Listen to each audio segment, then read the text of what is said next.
যাদের জীবনে দোয়া করার পরে দোয়া কবুল না হয়ে সমস্যা আরও বেশি বেড়ে যাচ্ছে, তারা এই দোয়া কবুলের গল্পটি মনোযোগ সহকারে শেষ পর্যন্ত শুনুন। শেষের দিকে এমন কিছু শুনতে পাবেন যেটার জন্য আপনি মোটেও প্রস্তুত না। আপনারা যারা দীর্ঘদিন থেকে দোয়া করছেন, আমল করছেন, কিন্তু দোয়া তো কবুল হচ্ছেই না, বরং আরও বেশি সমস্যা তৈরি হচ্ছে, আরও বেশি প্রবলেম ক্রিয়েট হচ্ছে। আপনি হয়তো বুঝতেই পারছেন না যে আল্লাহ তাআলা আপনার জন্য কি প্ল্যান করে রেখেছেন, আল্লাহ তাআলা আপনার জন্য কি ভাবছেন, আল্লাহ তাআলা আপনার দোয়াটা কিভাবে কবুল করবেন। আর এটা না বোঝাই খুব স্বাভাবিক, কারণ আল্লাহ তাআলা হচ্ছেন আলিমুল গায়ব। আল্লাহ তাআলা আমাদের জন্য সবসময় ভালো কিছুই করেন। আল্লাহ তাআলা কোরআন মাজিদের মধ্যে বলেন, কষ্টের পরেই আসে স্বস্তি, কষ্টের পরেই আসে আনন্দ। তাই আমাদেরকে ধৈর্য ধারণ করতে হবে এবং আল্লাহ তাআলা যে প্ল্যান করে রেখেছেন আমাদের জন্য, সেটার জন্য অপেক্ষা করতে হবে। আজকের এই দোয়া কবুলের গল্পটি ঠিক সেই ধরনের একটি দোয়া কবুলের গল্প। গল্পটা একটু লম্বা হবে, কিন্তু শেষের দিকে আপনি এমন কিছু শুনবেন যেটা সত্যি আপনাকে অবাক করে দেবে। দোয়া কবুলের গল্পটি আমাদের একজন নিয়মিত ভিউয়ার্সের দোয়া কবুলের গল্প, আর এই দোয়া কবুলের গল্পটি আমি খালিদ হাসান আপনাদেরকে হুবহু পড়ে শোনাবো ইনশাআল্লাহ। আপনিও চাইলে আপনার বাস্তব জীবনের দোয়া কবুলের গল্পটা আমাদের সঙ্গে শেয়ার করতে পারেন, আমাদের চ্যানেলে প্রচার করা হবে। দোয়া কবুলের গল্প পাঠানোর জন্য আমাদের ইমেল আইডি ব্যবহার করবেন। আমাদের ইমেল আইডি হলো khalidhasan6695@gmail.com। এটা আমরা ডেসক্রিপশনেও লিখে দিচ্ছি। তো চলুন গল্পটি আমরা শুনে আসি।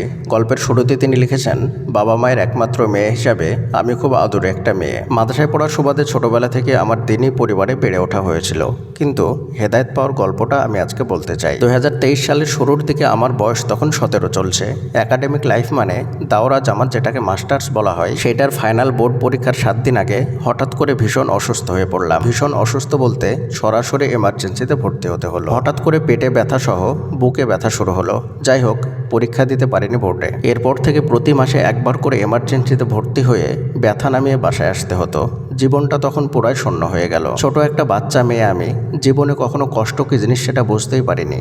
আমি এখন এক হসপিটাল থেকে আর এক হসপিটালে দৌড়াদৌড়ি করছি। খাওয়া দাওয়া থেকে শুরু করে সবকিছু বন্ধ হয়ে গেল। স্যালাইন দিতে দিতে হাতে আর জায়গা ছিল না। এভাবে 7 মাস চলল। ডক্টররা এবার হতাশ হয়ে গেলেন। বাংলাদেশের অ্যাপোলো স্কয়ার হসপিটাল থেকে শুরু করে ইবনে সিনা পর্যন্ত এমন কোনো হসপিটাল নেই যেখানে বাবা আমাকে নিয়ে যাননি। পরে বাধ্য হয়ে স্কয়ার থেকে একটা রেফার করে দিল যে বাংলাদেশে আর চিকিৎসা নেই, হায়দ্রাবাদে যেতে হবে। এদিকে ভিসা প্রসেসিংয়ের জন্য দৌড়াদৌড়ি করতে শুরু করলো বাবা, কিন্তু ভিসা হলোই না। এদিকে দিন দিন আমি ভেঙে পড়ছি, ভাতও খেতে পারছিলাম না। 15 দিনের মাথায় এমার্জেন্সিতে গিয়ে ভর্তি হয়ে ব্যথা নামিয়ে আসি।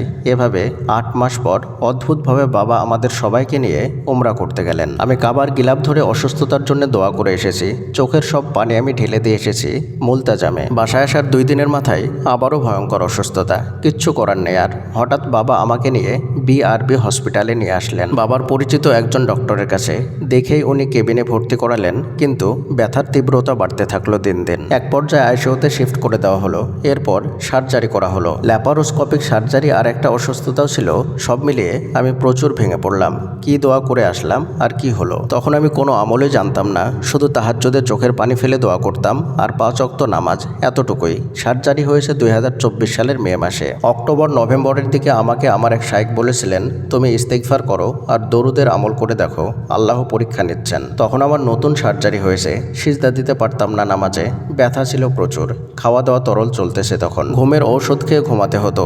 আমি মেনে নিয়েছিলাম আমার ভাগ্যকে।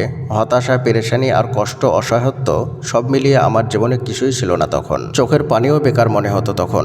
আমাকে কখনো কেউ ফুলের টোকাও দেয়নি, অথচ আমাকে আইসিইউ পর্যন্ত যেতে হলো। বাবা তো আর ভেতরে আসতে পারতেন না। তিনি কাচের বাইরে দেখতেন আমার মুখে অক্সিজেন দেওয়া, এই বিরক্তিকর বিপ বিপ আওয়াজ, প্যাথেটিক ড্রাগও দেওয়া হতো। যাই হোক, এরপর 2025 সাল আসলো আমার জীবনে রহমত হয়ে। এই 1 বছরে আমি যা পেয়েছি আর যা হারিয়েছি সবই বিশাল। আমার কেন জানি মনে হতে শুরু করলো যে আমি অনেক পাপী, তাই এই অসুস্থতা আমার জন্য শাস্তি স্বরূপ, আমাকে ক্ষমা চাইতে হবে। এরপর অল্প অল্প করে শুরু করলাম ইস্তেগফার আর দরুদের আমল।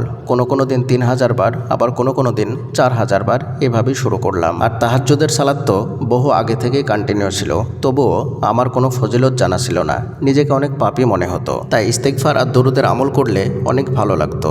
বাবা হঠাৎ বললেন, আমি চাই তুমি হাফেজা হও।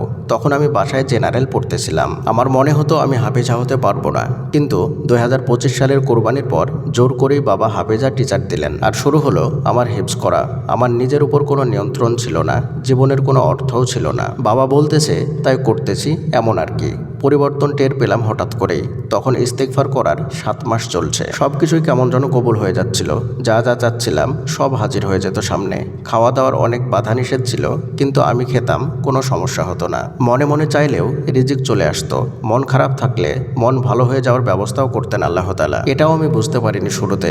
আমার বয়স তো কম, আমাকে বুঝিয়ে দেওয়ার মতো কেউ ছিল না।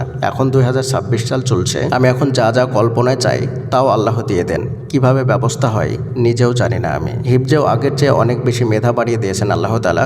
আলহামদুলিল্লাহ, আলহামদুলিল্লাহ, আলহামদুলিল্লাহ। বাবা মা ও পরিবার থেকে বিয়ের জন্য চেষ্টা করা হচ্ছে, এটার জন্য এখন আমল করছি। ইনশাআল্লাহ এটাও পেয়ে যাব খুব দ্রুত। আর সেই গল্প খুব তাড়াতাড়ি আপনাদেরকে শোনাবো ইনশাআল্লাহ। আমার রব আমাকে নিজে হেদায়েত দিয়েছেন, আমি সেটা বুঝে উঠতে পারিনি। আলহামদুলিল্লাহ, রবের প্ল্যান সবসময় থাকে, যেটা আমরা সবাই বুঝতে পারি না। আমার কাবার কিলাব ধরে দোয়া করা কবুল হয়েছিল। আমার গল ব্লাডারের সমস্যা ছিল, এটাই তো খুঁজে পাচ্ছিল না কোনো ডক্টর। সার্জারি করে কেটে ফেললে আমি ভালো হয়ে যাই। এটা আমার রব এতদিন তো কারোর মাথায় আনেননি, কিন্তু উমরা থেকে ফিরে এসে প্রথম এই বাবার পরিচিত ডক্টর এটা বললেন, অথচ তিনিও এর আগে বলেছিলেন এটা গ্যাসের সমস্যা মাত্র। এটাই টার্নিং পয়েন্ট আমার জীবনে। সুবহানাল্লাহ। প্রিয় দিনী ভাই এবং বোনেরা, তিনি যে কাবার কিলাব ধরে দোয়া করেছিলেন উমরা করার সময়, সেই দোয়া আল্লাহ তাআলা কবুল করে নিয়েছিলেন। কিন্তু সেটা তিনি বুঝতে পারেননি প্রথমের দিকে, কারণ কাবার কিলাব ধরে দোয়া করে আসার পরেই তার অসুস্থতা আরও বেড়ে গিয়েছিল। এরপরে যখন তার বাবা ডক্টরের কাছে নিয়ে যান, মানে যেই ডক্টর ছিল তিনি ছিলেন তার বাবার বন্ধু, সেই ডক্টর দেখা মাত্রই বলেন যে গল ব্লাডারে সমস্যা হয়েছে, অপারেশন করতে হবে। কিন্তু এর আগে তিনি বাংলাদেশের নামি দামি হসপিটালে এবং বড় বড় ডক্টরের কাছে চেক আপ করিয়েছিলেন, কোনো ডক্টরই কোনো ধরনের কোনো সমস্যা দেখতে পাননি। এমনকি এবার যে ডক্টরের কাছে তিনি গিয়েছেন, সেই ডক্টরও এর আগে চেক আপ করে কোনো সমস্যা ধরতে পারেননি, বরং তিনি বলেছেন এটা গ্যাসের সমস্যা। কিন্তু যেই কাবা শরীফের গিলাফ ধরে দোয়া করে উমরা করে বাড়ি ফিরলেন, তখনই কিন্তু এই সমস্যাটা ধরা পড়ল। সুবহানাল্লাহ। কিন্তু এর একটু আগে পর্যন্ত তিনি ভাবছিলেন যে এত দোয়া করে আসলাম, এত কান্নাকাটি করে আসলাম, এত চোখের পানি ফেলে আসলাম, কিন্তু আমার সমস্যা একটুকু কমছে না, বরং বাড়ছে। আমাদের জীবনেও কখনো কখনো এমন হয়, আমরা ভাবি যে এত দোয়া করছি, তারপরে সমস্যা তো কমছে না, বরং আরও বাড়ছে। এটা হয় কি না, এটা আমাদের প্রত্যেকের জীবনেই কম বেশি হয়। কিন্তু আমরা তো আল্লাহ তাআলার প্ল্যান বুঝি না। আল্লাহ তাআলা কি করতে যাচ্ছেন বা কিভাবে আমাদের দোয়াটা কবুল করবেন সেটা আমরা বুঝতেই পারি না। এই বোনও কিন্তু প্রথমের দিকে এটা বুঝতে পারেননি, কিন্তু আল্লাহ তাআলা দোয়া এমনভাবে কবুল করলেন যে সমস্যা একদম গোড়া থেকে সমাধান করে দিলেন। আল্লাহ তাআলার প্ল্যান কতই না সুন্দর। আল্লাহ তাআলা আমাদের জীবনে সমস্যা দেন বড় কিছু ভালো করার জন্যে। সেই সময় যদি আমরা সবর করি, ধৈর্য ধারণ করি, তাহলে আল্লাহ তাআলা অবশ্যই আমাদের জীবনে ভালো কিছু দেবেন, বড় কিছু দেবেন। আর সেই সময় যদি আমরা নাশুকরিয়া করি, সবর না করি, আল্লাহ তাআলার উপরে দোষারোপ করি, তাহলে আমাদের জীবনে সমস্যা তো সমাধান হবেই না, দোয়া তো কবুল হবেই না, বরং সেই সমস্যা আরও বেশি বেড়ে যাবে। তাই যখনই দেখবেন যে দোয়া করার পরেও সমস্যা বেড়ে যাচ্ছে, তখন আল্লাহ তাআলার প্রতি আরও বেশি ভরসা করবেন, আল্লাহ তাআলার প্রতি সুধারণা রাখবেন এবং দোয়া ও আমল আরও বেশি বাড়িয়ে দেবেন। ইনশাআল্লাহ আল্লাহ তাআলার প্ল্যান অনেক সুন্দর। আল্লাহ তাআলা আমাদেরকে শেষের দিকে সব কিছুই পূরণ করে দেন, বরং আগের তুলনায় আরও ভালো করে দেন, আগের তুলনায় আরও বেশি করে দেন। তাই যাদের জীবনে দোয়া করার পরেও প্রবলেম আরও বেশি বেড়ে যাচ্ছে, সমস্যা আরও বেশি ক্রিয়েট হচ্ছে, কোনো কিছুই বুঝতে পারছেন না, আপনারা হতাশ না হয়ে দোয়া আরও বেশি বাড়িয়ে দিন, আমল আরও বেশি বাড়িয়ে দিন, আল্লাহ তাআলার প্রতি সুধারণা রাখুন এবং আল্লাহ তাআলা যে প্ল্যান করবেন সেটার প্রতি সন্তুষ্ট থাকুন। ইনশাআল্লাহ শেষ বেলায় দেখবেন যে আল্লাহ তাআলার প্ল্যান কতই না সুন্দর। আল্লাহ তাআলা কত সুন্দর করে আপনার জীবনকে গুছিয়ে দিচ্ছেন। প্রিয় দিনী ভাই এবং বোনেরা, পরিশেষে দোয়া করি আল্লাহ তাআলা যেন আমাদের সকলের দোয়াগুলোকে কবুল করে নেন এবং মনের ইচ্ছেগুলোকে পূরণ করে দেন। আমিন। আসসালামু আলাইকুম ওয়া রাহমাতুল্লাহি ওয়া বারাকাতুহু।